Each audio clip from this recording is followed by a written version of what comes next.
Hey, Mike here. I just wanted to let you know that you can listen to Dark Poutine early and ad-free on Amazon Music, included with Prime. You're about to listen to a historical episode of Dark Poutine. After episode 149, you will find Scott is no longer with the show.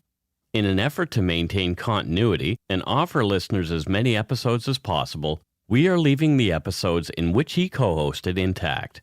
Thank you.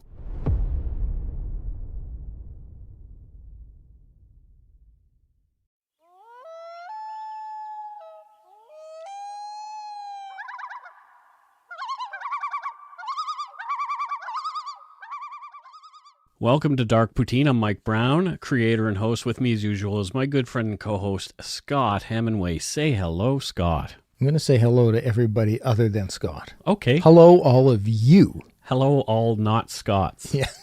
Well, even if you're a Scot, but not this Scott, hello to you as well. There must be another Scott Hemingway on the planet, I'm pretty sure. I've Googled, there is. There you go. Yeah. The views, information, and opinions expressed during the Dark Poutine podcast are solely those of the producer and do not necessarily represent those of Curious Cast, its affiliate Global News, nor their parent company, Chorus Entertainment. Dark Poutine is not for the faint of heart or squeamish. Listener discretion is strongly advised. We're not experts on the topics we present, nor are we journalists. We're two ordinary Canadians chatting about crime and the dark side of history. Let's get to it. Put on your toque, grab yourself a double-double and a Nanaimo bar. It's time to scarf down some Dark Poutine. Jumpity, jumpity, jump.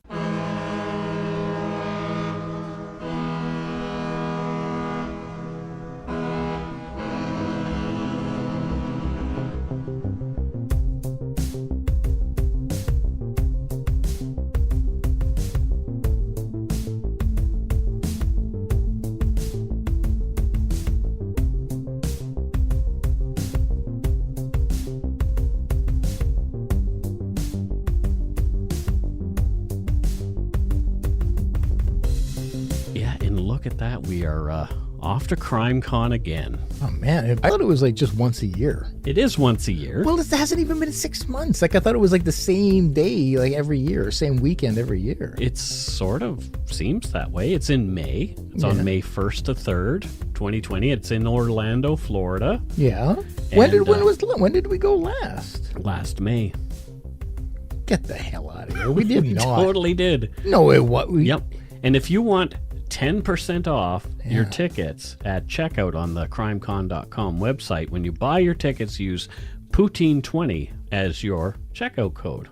Please do, because it hooks us up. Not only you, but it hooks us up. So just some background. Last year, we were able to get 2 rooms paid for. So it helps the show out because rooms at CrimeCon are about $1,000 for them. Yeah, and Mike doesn't have to see me dancing around in my undies. We don't have to share a room. Well, Carol's going to be there this time too, so... Oh, she really doesn't need to see that. Doesn't need to see that. Also, we mentioned the Yumber Yard at the beginning of the show last time. And suddenly, we had 200 people sign up, like almost right away. So come on to our Facebook group, the Yumber Yard, if you haven't yet. You're missing out because... everybody's a big old nerd in there, and we're all having fun. But having said that, if you're a dick, we're going to boot you out. Yeah, I had to boot a couple of new dicks. Yep, plain and simple. If you come in there to start shit or to... please don't. Yeah. We ask you if you're a good egg because we want you to be a good egg. Yeah. And if you go in there and decide to pick on people and call them the C word. Yeah. And it's the lady C word, not the man C word. And it was all over a cupcake. But anyway. Oh, no, I did. Yeah, okay. Yeah. Just be nice. We're trying to have a fun environment, not one that sucks your soul out. So if you're a soul sucker, we'll be a soul spitter. Please stay away. Yeah. Also, we have firmed up our dates at Fan Expo Vancouver. Firmed. February 15th to 17th. We are going to be there on February 16th. That's Sunday, doing a live show. So you can show up and see Scott and I doing a live show, and I think we might have a guest. I'm sort of bashing around the idea. Intriguing. Yes. I will be doing a panel on the Saturday on the 15th, and then on Monday the 17th, we won't be there, I don't think. So come either the 15th or the 16th. Yeah, or both. Both would be great. But if you want to come to our live show, come to the 16th. Yeah, we'll be there. We'll be there live. Awesome. Yeah. This is episode 107. Whew. In this episode, we're headed back to St. John's, Newfoundland for another frustrating case. Well, yeah. Most of them are. I'm really glad that we're heading back to Newfoundland. Not glad that it's for a frustrating case. For a frustrating, violent case, most likely. Yep. Many of the facts in this case come from court documents and a subsequent inquiry held scrutinizing the police handling of the investigation and 2 other cases in Newfoundland. Jeebus. In the apartment at 194 Empire Avenue, St. John's, at 8:30 in the morning on Saturday, June 12, 1993, 9-year-old Cindy Young walked into the living room and saw something she would never be able to forget. There on the living room floor, on her right side, in a pool of blood beside the sofa, lay Cindy's mother, Brenda Marie Young, 26. The young mother had been brutally stabbed 31 times. The remnants of a mostly eaten late-night takeout meal from Wendy's sat nearby. The lower half of Brenda's body was nude, and her underwear was wrapped around her neck. Thoughtful young Cindy quickly covered up her mother's exposed body with a blanket, fearing her little brother, 4-year-old Tyrone, would be upset by the sight. At 8:32 a.m., Cindy called 911 sobbing. On November 3rd, 1994, the Montreal Gazette printed a transcript of the phone call that the 9-year-old made after finding her mother. It reads in part, quote, "I found my mom on the floor, dead. I found my mom this morning on the floor and she's dead," Cindy told the person who answered. The operator asked her to hold while the call was put through to the ambulance dispatcher. "What's wrong, my darling?" the dispatcher said. "My mom's dead," said the sobbing girl. "Who?" "My mom." The dispatcher took her name and address and had her repeat it and confirm it several times because she was barely discernible through her sobs. "Okay," he said, "we'll send somebody along." Then after just 26 seconds, he hung up instead of staying on the line to keep in contact with the girl. End quote. Oh, there's so much there to unpack. I mean, the poor girl. Yeah. So you're 9 years old. You find your mother brutally murdered, blood everywhere, lying on the floor on her side in your living room. Your little brother your 4-year-old brother is still asleep in his room. So you cover her. The thoughtfulness of that little girl. Mm-hmm. 9. So that's Olivia's age. So just imagine. Yeah. Oof. Little Olivia. I can't imagine that. Yeah. Like, oh my God. And then for the 911 operator to hang up, yeah. Like, I don't know a lot about the training, and I'm not trying to criticize this. Well, no, I guess I am. But this was deemed to be problematic. Yeah, because the call was said to have been mishandled. Yeah, because you always hear with them trying to keep the person on the line, and especially a 9-year-old. Oh my God, nobody more so than a 9-year-old. Yeah. Yeah. Oh. Fuck. After hanging up from the 911 call, Cindy called her great-grandmother, Josephine Dyke, to tearfully tell her what had happened to Brenda. Cindy then made her way downstairs to talk to neighbors until first responders arrived 5 minutes after her call. Cindy met the emergency team and led them to her mother's body. Brenda was pronounced dead at the scene, and the Royal Newfoundland Constabulary were called to investigate.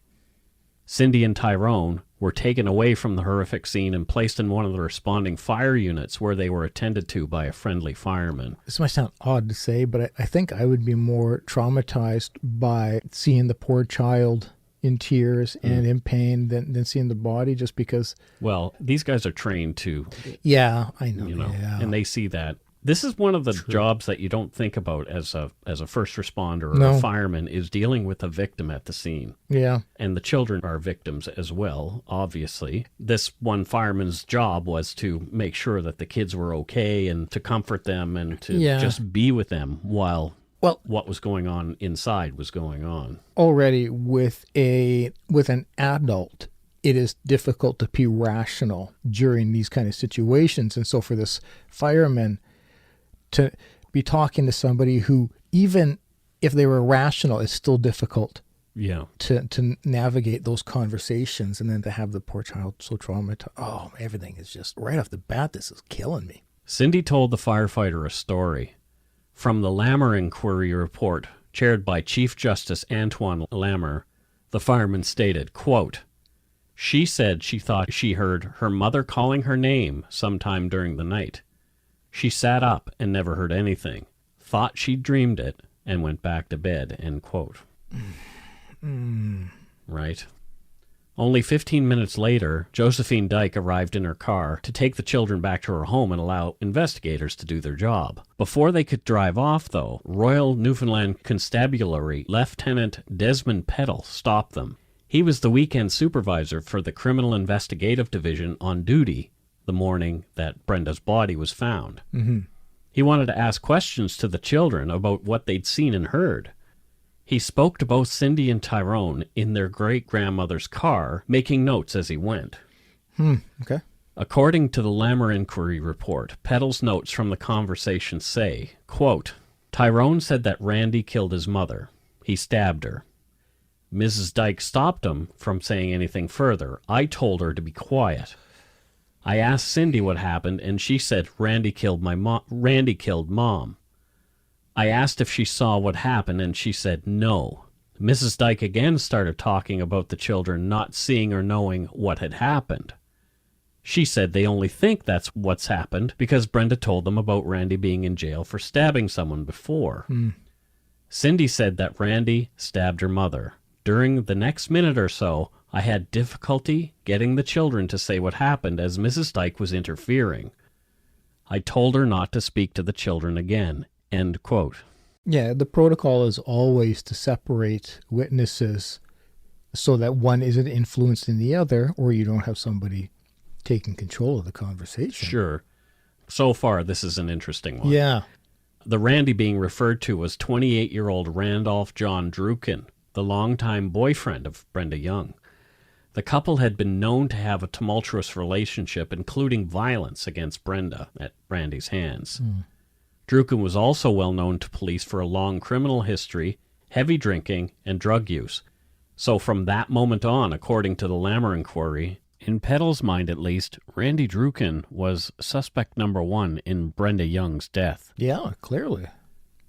Brenda Marie Young was born in St. John's on August 19, 1966.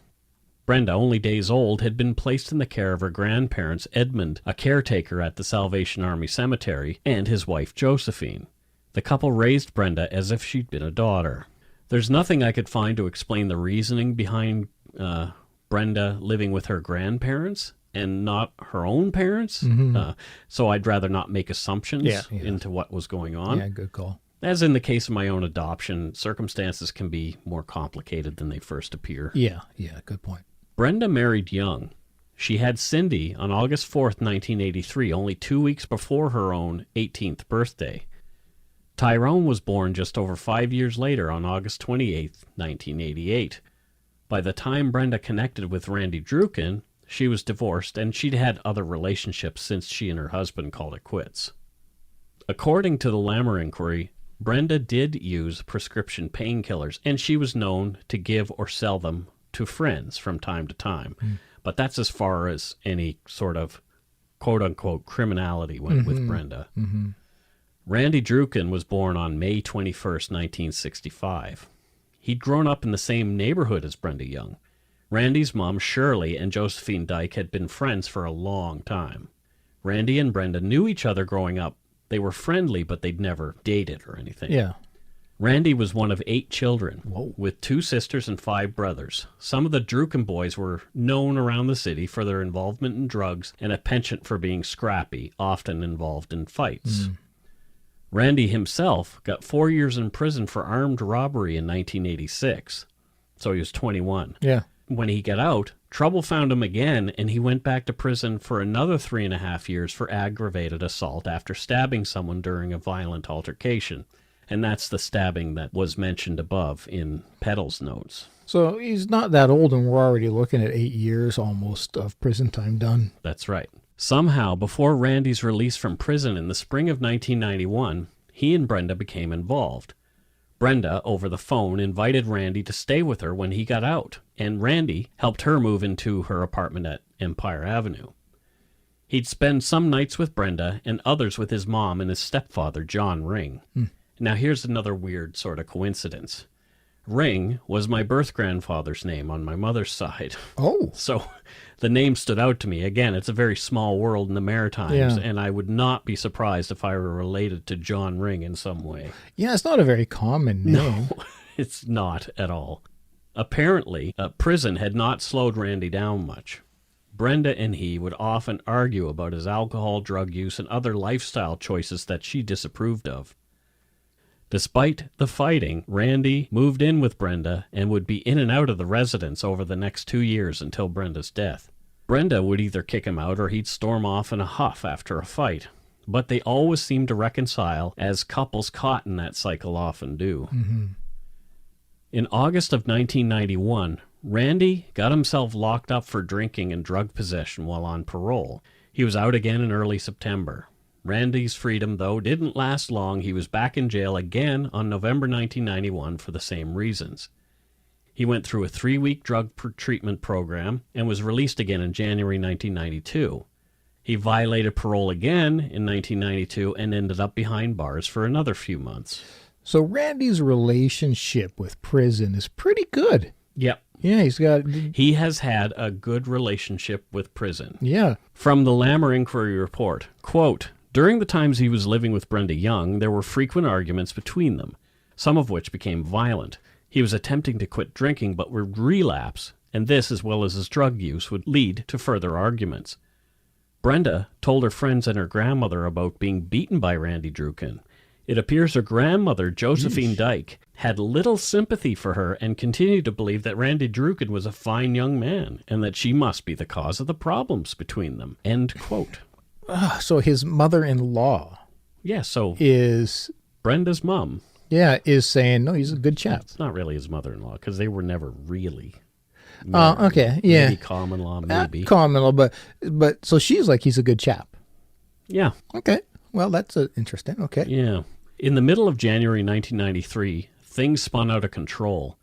Randy finally realized he needed help after hitting Brenda in the face and throwing a heavy ashtray through a window during one of their fights. Jeez. Randy was arrested and incarcerated again.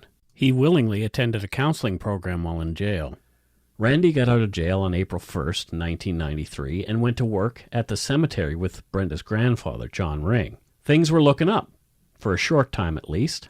On May 22nd, after another of Randy's violent outbursts, Brenda was done and threw him out for good. They couldn't live together anymore, she said. So at this point, Randy was what, roughly 30? He would have been 28. Yep. Okay, I just got mathed. Yep. Randy moved back in with his folks, but he and Brenda kept talking. He didn't want to break up. Randy agreed to attend family violence counseling to prove to Brenda he was willing to change. He went to his first session on June 9th, 1993. Oh, this is also just days before she shows up dead. Okay. On June 10th, 1993, Randy Druken was drinking again. Oh, boy. He started at a friend's place, continued to a few local watering holes before landing on Brenda's doorstep around midnight. Brenda was on the phone with her grandmother, Josephine, when Randy arrived, pissed out of his mind and angry. Okay, all right. Everyone, especially Josephine, seemed to think Randy was a great guy, but Brenda had an idea. She decided she would tape record one of Randy's tirades just to show how crazy he really sounded. In the wee hours of June 11th, 1993, just over 24 hours before she was found murdered, Brenda hit record and secretly taped Randy Druken in a rage. Oh, man, okay. From the Lammer Inquiry Report, quote, "The tape was discovered after her death and was transcribed. Randy Druken appears to be accusing her of something but is generally incoherent. She repeatedly accuses him of being on cocaine that night and tells him he is making no sense. At one point he tells her how much he loves her, but then accuses her of lying to him. She tells him how much she disliked their past arguments and his violence and how frightened she was of him at times. He replies that he was wrong and sorry and didn't mean to do it. At this point, he appears to be crying. The tape ends with him asking her not to be afraid of him since he would never hurt her. This tape provides some insights into the nature of their relationship. Okay, I mean, I try not to jump to conclusions. That's not really true. But you typically do. To me, this is leaning quite heavily towards Randy, but let's see how it plays out. Yeah. Randy slept most of the day on Brenda's living room couch, missing work due to his hangover. Brenda drove Randy home at 10 p.m. that night. Randy's mom, Shirley, took note of the time when Randy walked in. It was 10:10 p.m., she said. Shirley said then Randy went to bed around 10:30 p.m. Sure, it's a good time to sleep. Brenda visited a friend for an hour or so and then picked up chicken salad at the Wendy's drive-thru around 12:30 p.m., drove home toward her place at Empire Avenue. Mm-hmm. Brenda was last seen alone returning from Wendy's by her neighbor Phyllis Duke at around 1:15 a.m. They chatted about the weather and Brenda went into the house. The next morning, the same time Randy Druken was being driven to work by his stepfather John Ring, Cindy Young was discovering Brenda's body in the living room of their home. Okay. And we'll take a break right here. If you're looking for a smoking gun, I can absolutely guarantee you, you will not find it.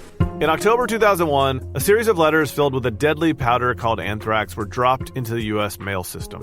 What started as an unprecedented case turned into an unsettling mystery. Who sent these deadly letters? And why? From Campside Media and Sony Music Entertainment, I'm Josh Dean, and this is Cover Up Season 4, The Anthrax Threat. Available now.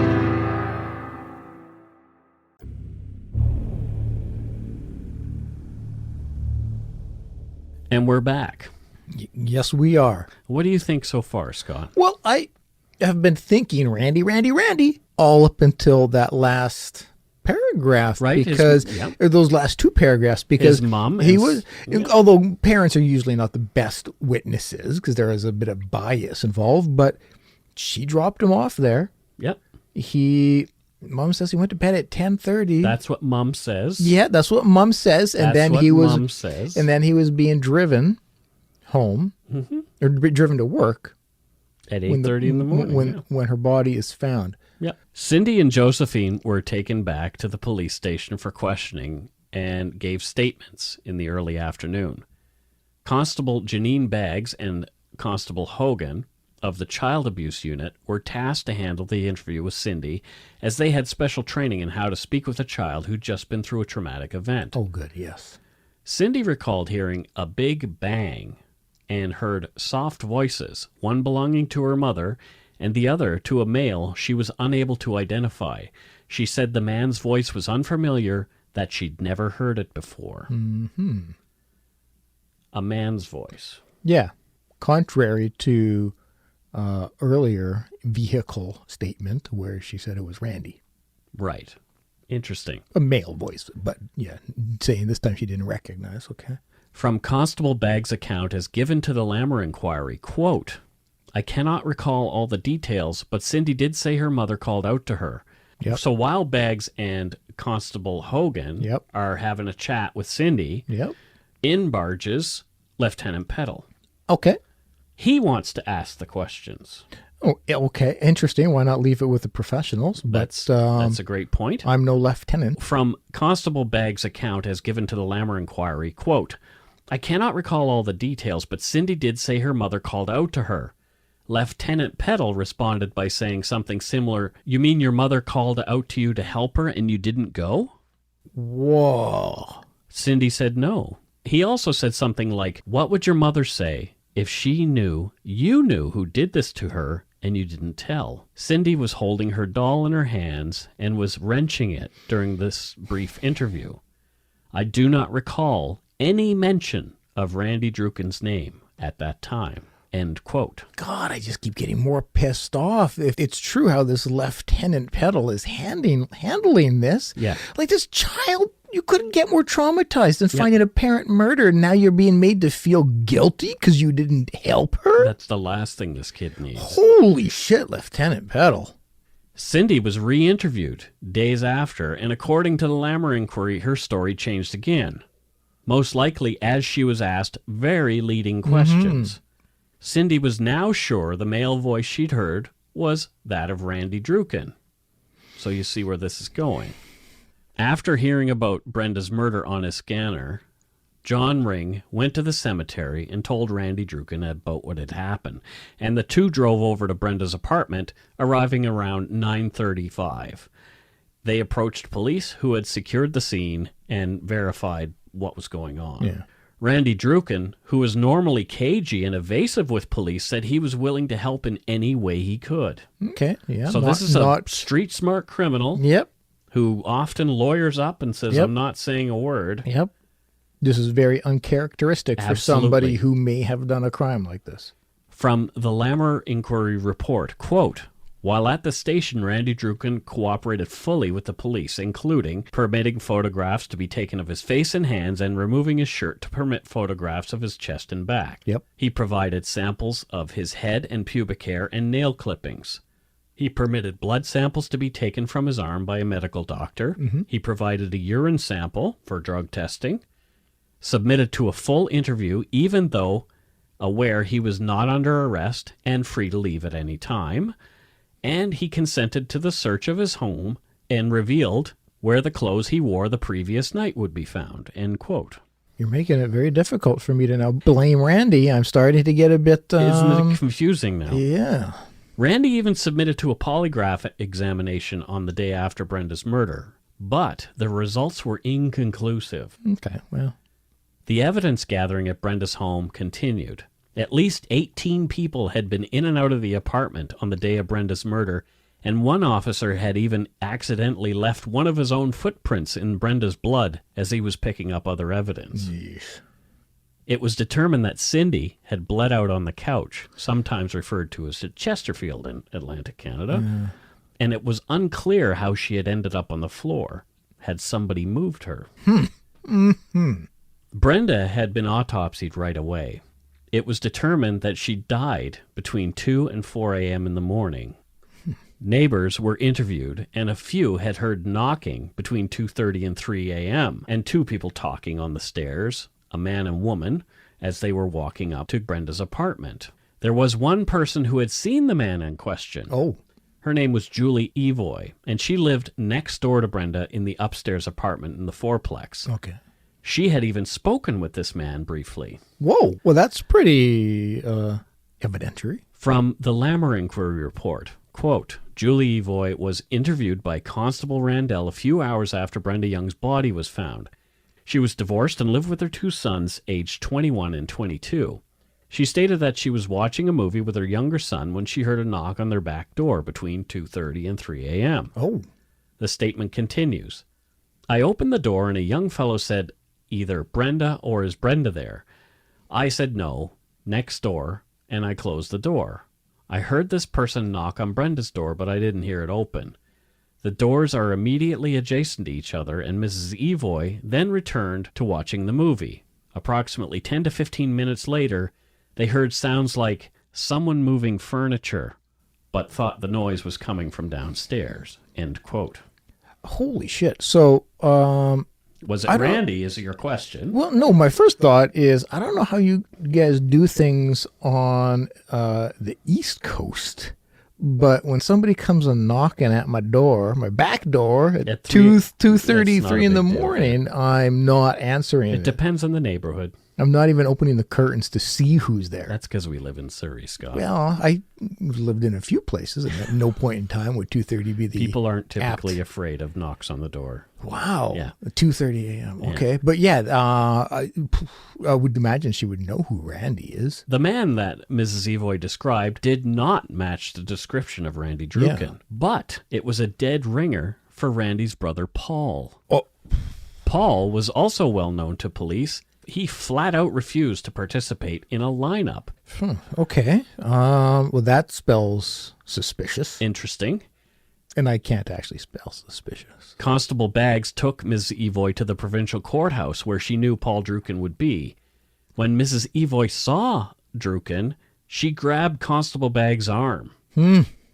Ms. Evoy said she could not be 100% sure that this was the same man, as his hair was slightly different than the night she'd seen him. Lieutenant Peddle interviewed Brenda's downstairs neighbor, Mrs. Dooley, multiple times, and her story changed a bit each time that she was interviewed. She even claimed to have her dates confused at some points. The thing that interested Peddle the most was the conversation that Mrs. Dooley claimed she'd overheard. In one interview, she said she heard Brenda say, "Stop, Randy, don't do it anymore," at around 1:30 a.m. on the night of Brenda's death. A subsequent interview, after being told her son had failed a polygraph and may be implicated in the murder, she had even more detail. From the Lammer Inquiry Report, quote, she heard around 1:15 a.m. two people going up the stairs to Brenda's apartment. Around 1:30 a.m., she heard Brenda cry out, "No, Randy, no. Don't do it anymore. Randy, stop, will ya? Leave me alone. Stop." Brenda was screaming this out, and it went on for a while. She did not think she was being stabbed, but thought it might be just another fight between Randy and Brenda. End quote. So why is it every time Lieutenant Peddle gets involved and some time passes, suddenly people have more recollection of it being Weird, Randy? Right? Very strange. Super strange. The theory was that Randy Druken had committed the murder between 1:15 and 1:30, and that Paul Druken had come by between 2:30 and 3 to help clean up his brother's mess. Okay.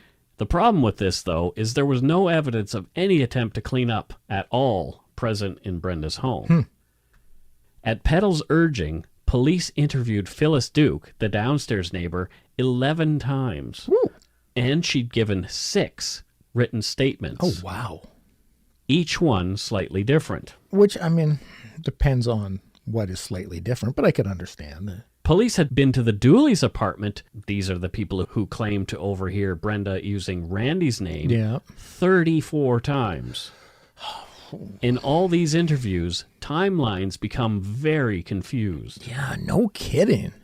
On August 11th, 1993, with no arrest in Brenda's murder, Shirley Druken and her common-law husband, John Ring, were charged with obstruction of justice for providing Randy's alibi. Okay.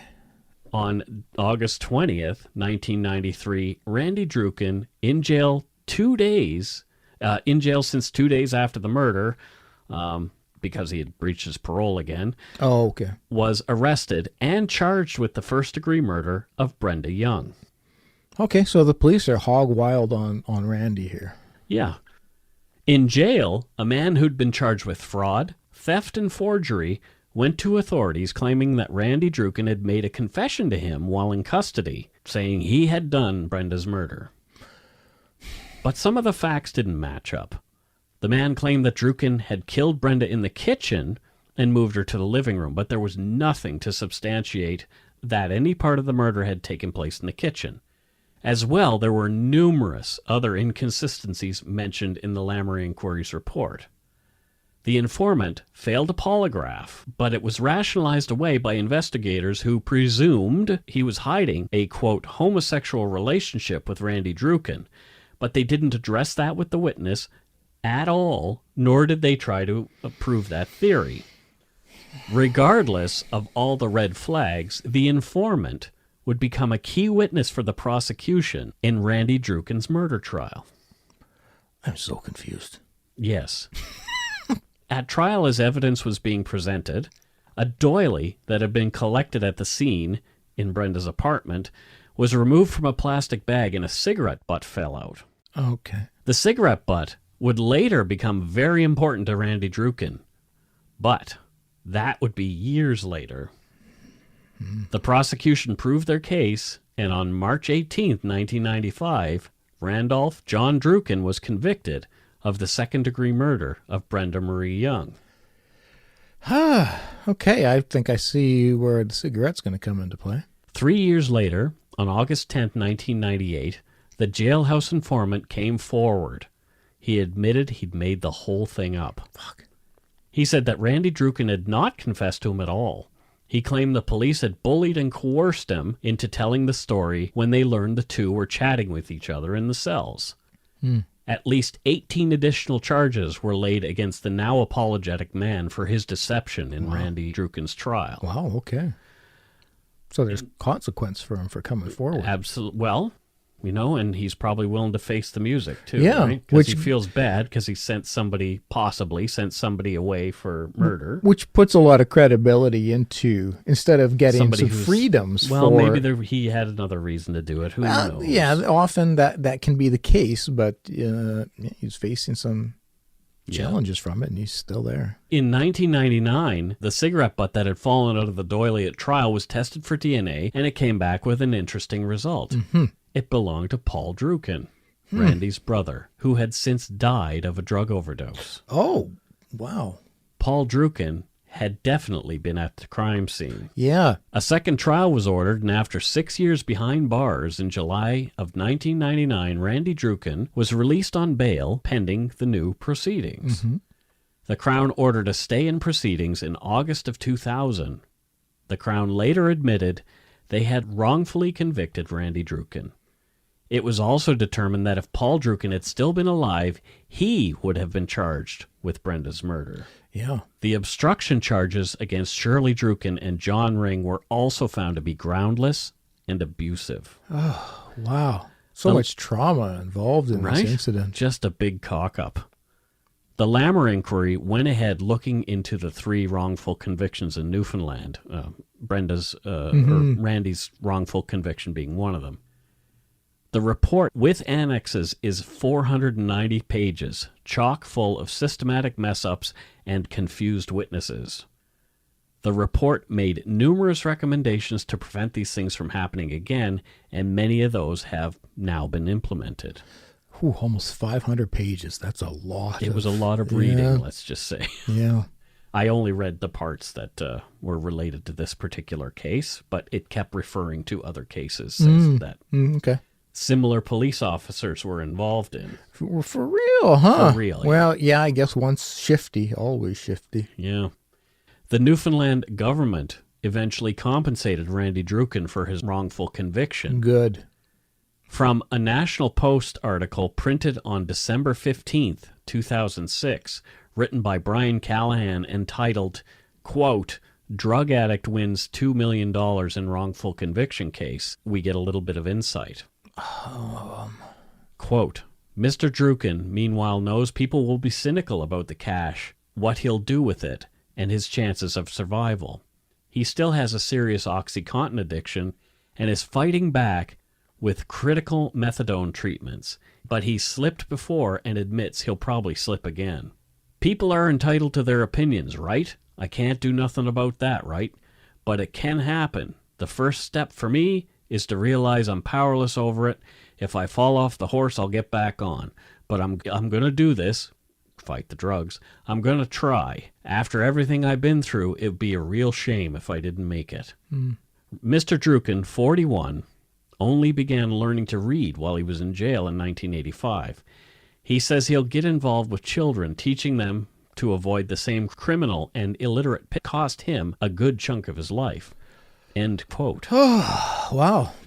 So did that one turn out anywhere near what you expected? No. Once you start to hear about Paul, you kind of... It just goes to show, though, that how easy it can be for detectives to just hone in on somebody and stick with that. We've seen it. It happens all the time, but I guess that's why I'm not a cop. I wonder if I think this would make a good episode of the confession tapes. Oh, probably so. Well, I guess maybe not because he didn't ever confess, but it would make a good documentary to dig deeply into this. And I'm not going to lie, the title to that article is pretty. Yeah, that's terrible. That's why I quoted it. Drug addict wins $2 million, and it's not innocent man released from prison and provide a drug addict. And that's why I made sure that I put that title in because I made sure that I clearly hit on the fact that I did not write that title because I found it really offensive too. Yeah, that's really, really disgusting. Yeah. I don't know who Brian Callahan somebody could say of me, alcoholic and drug addict has podcast. Yeah. I mean, they definitely could say that. That's just a gotcha headline. That's just a clickbait before clickbait. It's shitty. Yeah, it's really, yeah. Like, oh my God. Yeah. My concerns also are like, what happened to Cindy and Tyrone?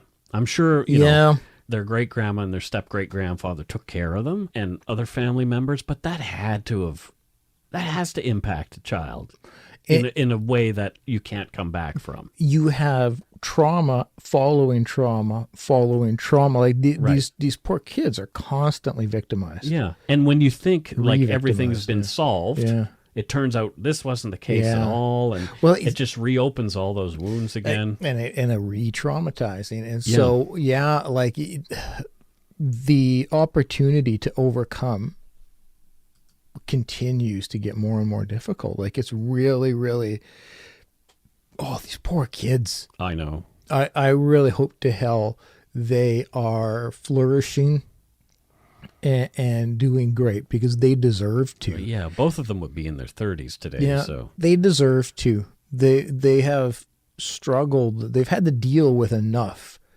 And so, they absolutely, I hope to hell they're doing great and they deserve everything good. Yeah, for sure. We may eventually cover those other two cases that are mentioned in the Lammering Query Report, but because they're just as compelling for different reasons. Yeah. But I think we'll hold off on those two for a while. I was thinking about doing a trilogy, but no, we've got some other things that we want to cover. So we will come back to this for sure. What a incredible and difficult and frustrating case this was. Right? Yeah. I got all the feels. Got all the feels. Yeah, so it's a bit of a roller coaster. Yeah. This one for sure. Yeah. So it's time to lighten things up a little bit. Thank you, Mike. You're welcome. We have our new phone number, as you're well aware, and it's toll-free, 1-877-327-5786 or 1-877-DARK-PTN. 1-877 dark. So again, people have been calling us. Let's see. Let's see who called us this week. I'm waiting for just some rabble-rouse. I haven't listened to these. Okay, great. Well, look, this could one is a minute 46 and the other one's 2:37. So holy Jesus. Let's listen to this. It's a local one, so it's a 604 number. Let's see who it was and whether or not we'll actually keep it. Hey guys, it is Cindy, the Lemur trainer, one of your Patreons. Just wanted to say that you guys have inspired me to do some work towards what will eventually be a master's thesis on victims in the criminal justice system. Listening to the Duggan story, I really felt for the family, and I couldn't understand all of this talk about WCB being the source for victim services because my experience in my employ is that victim services is well-funded per se. They have all of these programs which came about as a result of the fellow in Coquitlam whose son was stabbed, and also the dragging of the young man at the gas station in Maple Ridge. All of these victims, the families of these victims, got all kinds of programs put in place through their activism. But I was really, really struck by the lack of support for the Duggan family. And so what I have experienced in the criminal justice system is that, families and the support people for the victims and the families of the victims need help and services years and years later, because often after the trial, that's when the real need kicks in. When the fight and flight is gone and all you're left with is the loss, that's when the PTSD starts. That's when the post of the trauma starts and when the real services are needed.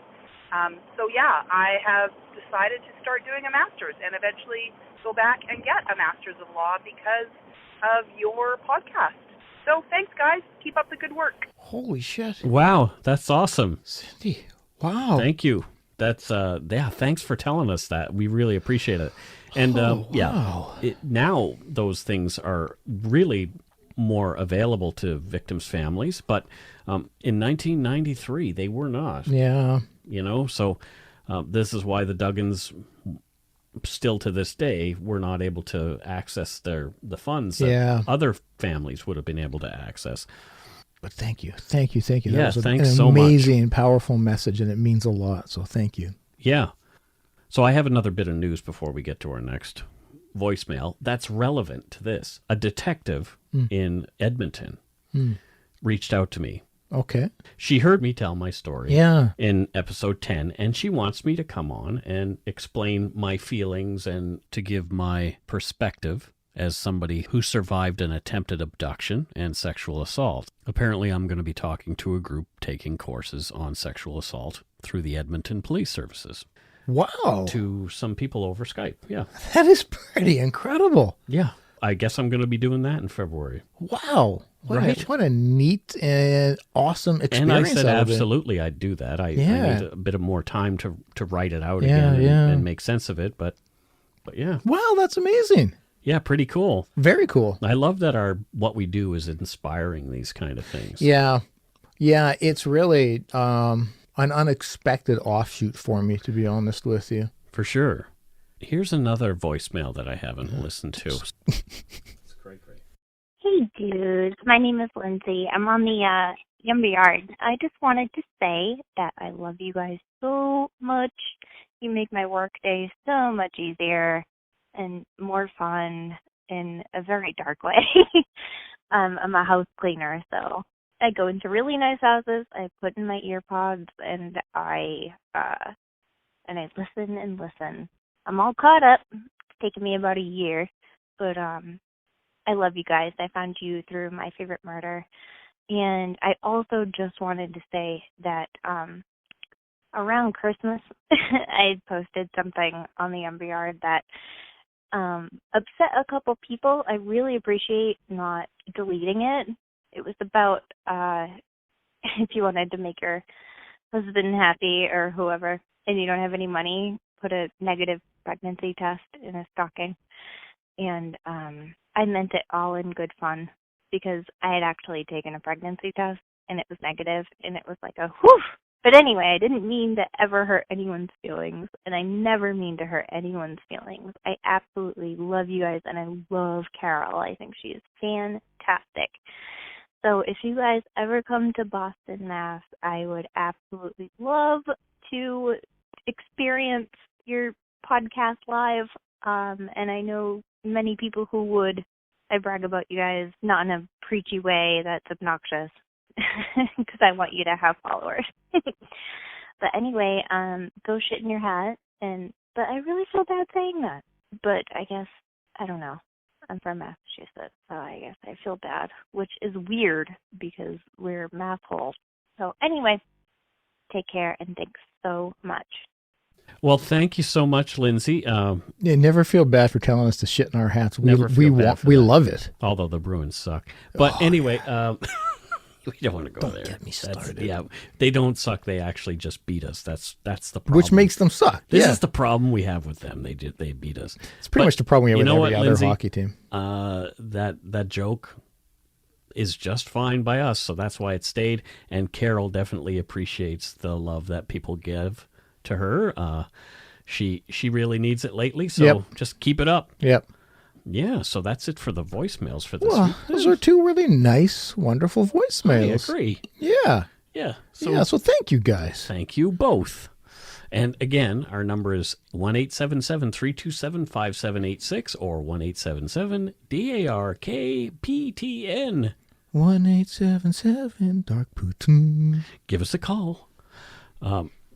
So let's get on to these Patreon shows. Yeah, let's get our usual ball of wax here. The thing that we typically do. Miriam Vishniak. Yep. Where's Miriam from? Oh, Miriam. Did you say Vishniak? Vishniak. Yeah, yes. Not to be confused with Wozniak. Okay, we don't. Yeah, okay. People confuse them.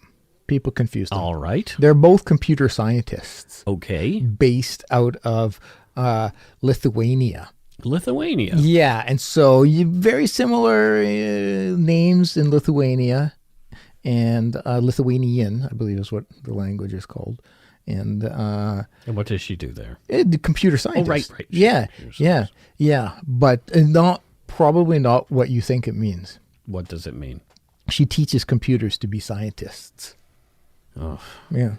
I think you hit your head. Yeah. Many. I don't even want to go there.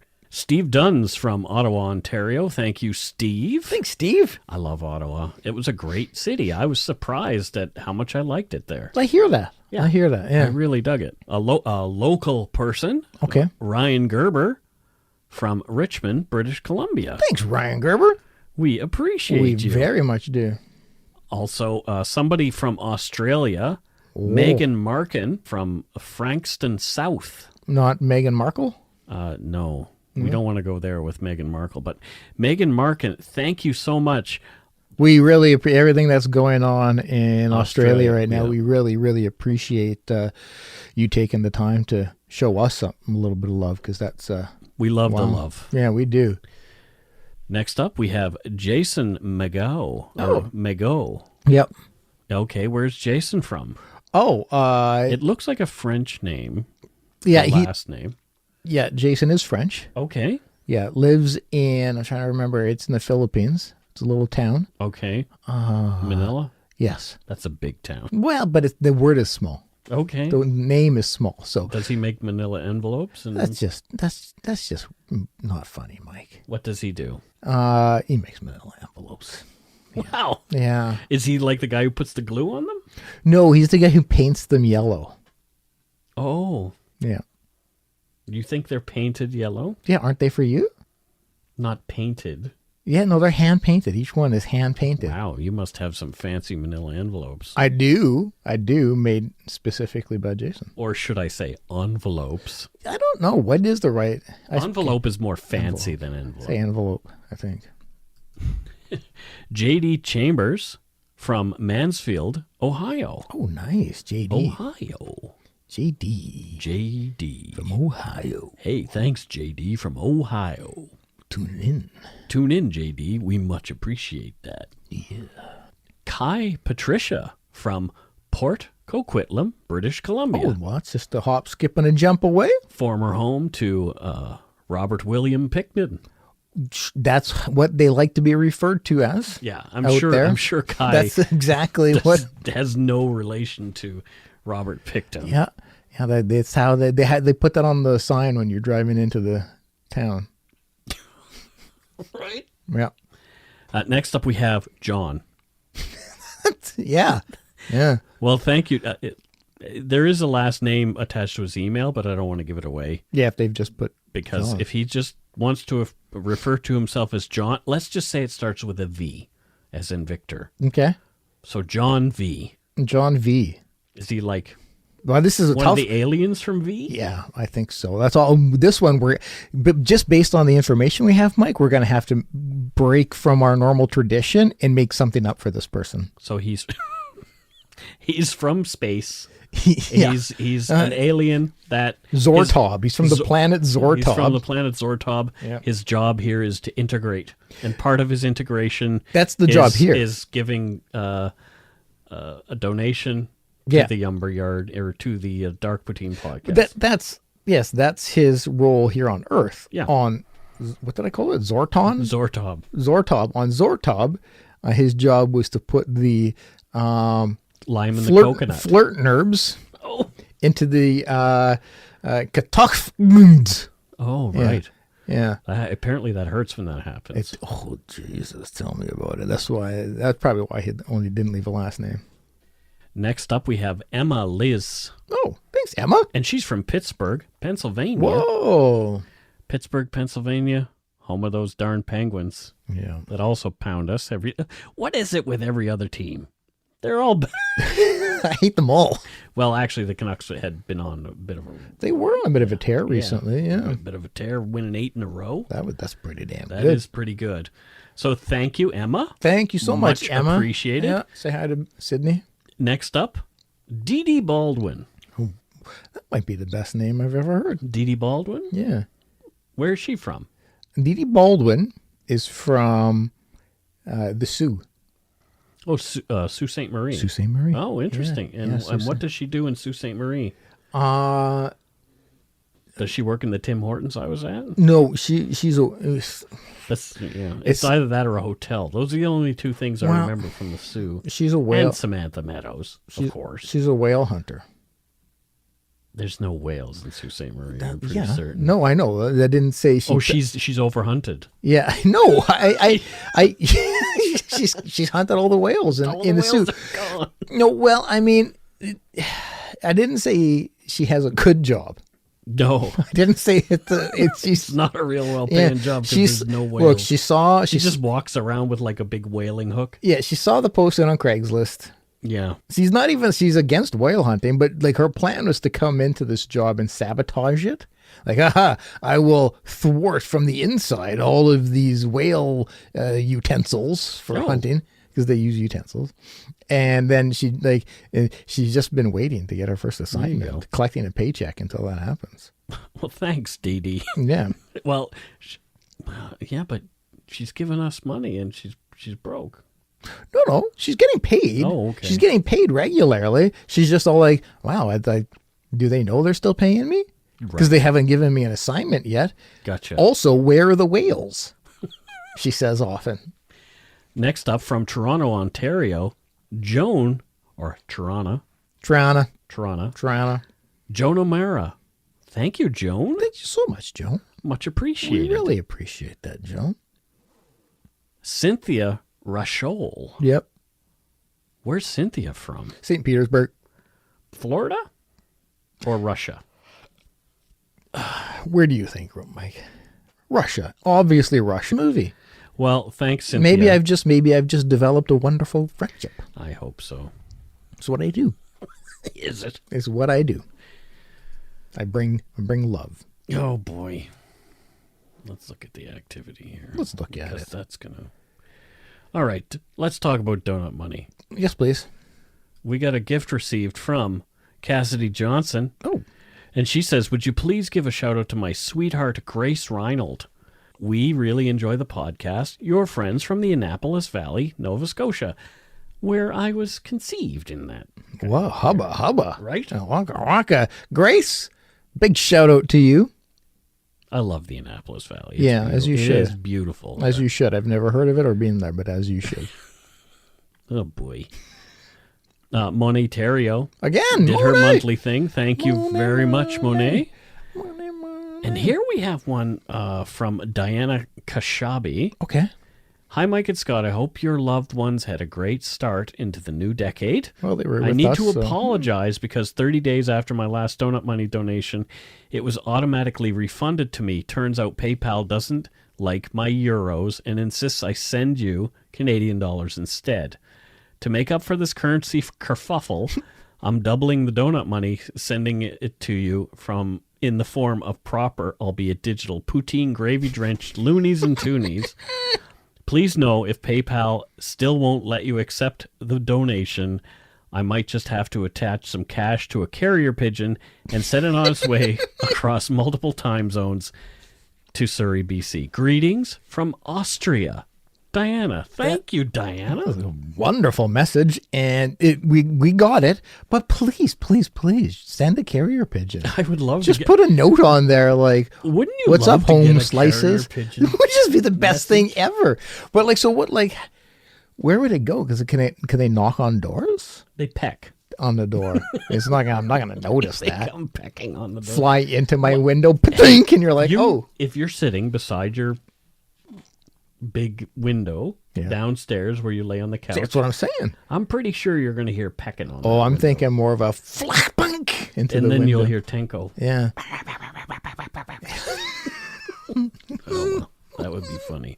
Yeah. But send it. We want carrier pigeon. We do. Do you get to keep the carrier pigeon? I don't know. Is that how it works? Send it back. But how do I have to type an address into it? What do I do? You attach a little address to his foot. Yeah, okay. And then he reads it. It unfurls it and reads it. I know now. Yeah. They have all addresses memorized. Of course they do. People don't know this about pigeons, but we do. Well, hey, that's why they're called homing pigeons, right? Okay. Because they are. Well, no, clearly. I go know to their home. Yeah. Last but not least, we have another Donut Money donation from Martin Hawley. He didn't leave us a note, but thank you so much, Martin. We really appreciate your support of the show. Merci beaucoup. Thank you so much to our patrons, past and present, as well as our current and past Donut Money donators. We really appreciate your support of the show. If you want to help support us, you can do so at patreon.com/darkpoutine. Or for one-time support, you can send us that donut money via PayPal at our email address, darkpoutinepodcast@gmail.com. How about them apples? That was pretty neat. If you don't already, it would mean a lot to us if you subscribe to the show. You can easily find us on iTunes Podcasts, Stitcher, TuneIn, Spotify, or wherever you get that on-demand audio. Check out our website, darkpoutine.com, for show notes and other cool stuff. Give us a like or follow on Facebook, Twitter, and Instagram. Just search for Dark Poutine. Most importantly, tell your friends about us. Word of mouth is a powerful thing. One more thing before we go. Our friends Tyler from the Minds of Madness and Justin from Generation Y have put out a new podcast, and it's called Deadly Misadventures. And you can hear that on Wondery Plus. Wondery's newest podcast explores some of the most terrifying real-life stories of people who came face-to-face with death. The podcast series raises the question on whether our choices control our destiny or if it all comes down to luck. A roll of the dice. At the end of each episode, it will be up to you to decide. To hear all Deadly Misadventures episodes ad-free exclusively on Wondery Plus, just go to wondery.fm/deadly and subscribe today. Here's a few minutes of the show. The following episode deals with mature subject matter. Listener discretion is advised. Deborah Scaling Kiley sat in a rubber dinghy in the middle of the Atlantic Ocean, reciting the Lord's Prayer in a desperate attempt to convince herself she hadn't gone mad. The water surrounding the boat had turned a sickly shade of red as the blood of her devoured crewmate rose to the surface. The Trashman yacht had been lost at sea for 3 days, originally consisting of 5 crew members. What started out as a simple voyage had quickly turned into a hellish nightmare on the freezing and treacherous Atlantic waters. In this perilous tale, you can decide if the Trashman yacht had been destined for disaster all along, or had it been a voyage made worse due to a string of poor decisions by its crew members? Or did it all come down to luck? A roll of the dice in this episode of Deadly Misadventures. You knew your time would come, and you knew there was a price to pay. I just can't help but smile, see the satisfaction on my face, 'cause I knew that there would come a day I'm gonna do bad things, do it like it's nothing. Being bad has never felt so good, doing bad things to you. Doing bad things to you.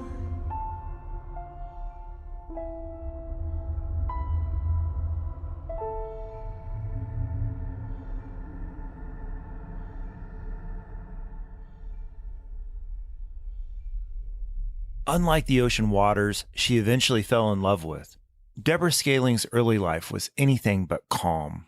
Born in Throckmorton, Texas in 1958, Deborah suffered through somewhat of an unhappy childhood. Her parents divorced when she was just a baby, and her mother went on to marry several more times before Deborah was even 10 years old. One of her mother's partners became physically abusive towards young Deborah, and by her early teens, she developed an eating disorder, an illness that stayed with her right until adulthood. However, Deborah didn't let these hardships consume her. She developed a resilience to these struggles, something which would aid her later in life. At age 8, Deborah attended Camp Grady Spruce in Texas, and it was there she discovered sailing for the first time. She spent her days sailing and worked on boats as a teenager, and by age 20, her love for sailing overshadowed everything else in her life. So much so, she dropped out of her placement at the University of Texas to focus full-time on sailing. When one crew job ended, Deborah immediately began searching for the next one, quickly racking up some achievements on the high seas. Deborah took part in sailing competitions such as Race Week in Antigua and the prestigious Whitbread Race, becoming the first woman to successfully sail around the world. Such grueling missions had hardened Deborah to a life at sea, and she believed that no voyage could defeat her, least of all a simple 5-day trek from Maine to Florida. In the fall of 1982, Deborah is floundering around. She's working as a waitress in Bar Harbor, Maine. Her only thoughts are about her next journey into the ocean. She decides to go down to the boatyard and advertise her services as a crew member. She will be contacted by a man named John Lippeth, the captain of the Trashman yacht. If you spent any time on the water, you'll find that a lot of boats have weird or funny names. The Trashman was named after the owner's success in the garbage industry. John had been hired to deliver the yacht from Maine to a new owner in Fort Lauderdale, Florida. Deborah thought John was a decent enough sailor, but she found that he wasn't very reliable. In the 3 weeks they spent prepping the Trashman, Deborah frequently found him intoxicated at the boathouse bar. On some mornings, she found him passed out in the boat crew's quarters. Other sailors let her know that John had a quite unsavory reputation, but his experience as a seaman spoke for itself. So Deborah gave him the benefit of the doubt. They were struggling to find additional crew members, so John brought along his girlfriend Meg. She had zero experience, had barely stepped on a yacht, but John didn't seem to care because he just wanted more warm bodies to help. In October 1982, the three set sail for Florida. They stopped in Annapolis, Maryland to pick up more crew. There they found Brad Kavanaugh and Mark Adams. Deborah was actually familiar with Brad, and she trusted him as a competent sailor. Mark, however, she didn't know. Much like John, Mark was a heavy drinker. He was loud, brash, and aggressive, which was a perfect match for John, who ended up recruiting him immediately. Mark claimed he would soon be captaining a ship named the Ocean Greyhound. It was a prestigious yacht that took part in the Whitbread Race, which Deborah had previously competed in. So with those credentials, Deborah assumed he must be a decent sailor. She had her doubts, so she decided to contact the owner of the Ocean Greyhound and ask about Mark. He told her he'd never heard of a Mark Adams, nor had he ever spoken to a Mark Adams, and the ship wasn't even scheduled to be sailed anytime soon. Deborah began to have serious doubts about this trip, between the captain being untrustworthy, Meg's inexperience, and it turns out that Mark was a liar. So in Deborah's mind, only Brad could be trusted. While they were docked, Deborah took John aside and told him about her doubts and worries. She told him the crew they had assembled were incapable of making the trip, and attempting to do so could put their lives at risk. When John pushed back, she said she didn't want any part of this journey. So John told Deborah if she quit, he'd make sure she'd never sail again. And so Deborah returned to the Trashman and took off into the sea with her 4 crewmates. Little did she know, her instincts were more trustworthy than she could have ever imagined. You can hear all Deadly Misadventure episodes ad-free right now with a subscription to Wondery Plus. Start your free trial today at Wondery.fm/deadlyplus. Until next week, don't forget to be a good egg and not a bad apple. Bye-bye, everybody. Goodbye.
I said to my parents, don't trust her. They wouldn't listen. Every family has a secret. Joy Delaney, mother of 4, has gone missing. From the author of Big Little Lies comes a chilling new mystery to W.